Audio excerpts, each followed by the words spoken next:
Back home, we'd stream music using Spotify or Pandora, but they aren't available here or they're difficult to access. So what we use is QQ Music. So QQ Music is just like Spotify or Pandora. You can have a wide access to a range of songs, albums and genres, and you are in China, so that often means you have free access to many of the stuff that you'd have to pay for back in the West on Spotify and Pandora due to different licensing laws. So you can just go to search bar, type in English.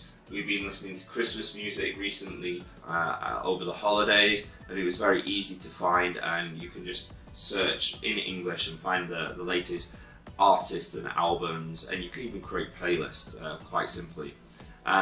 To operate, you've got the universal buttons, the play symbol, the forward, shuffle. It's all the same and it's all universal, so you don't have to worry about that. It's pretty easy to navigate.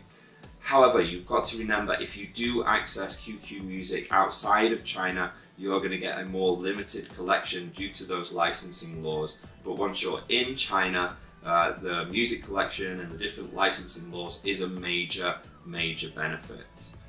We highly recommend it. Once you've played around with it for a while, it's very intuitive to use and to move through, and you get to practice your Chinese as well.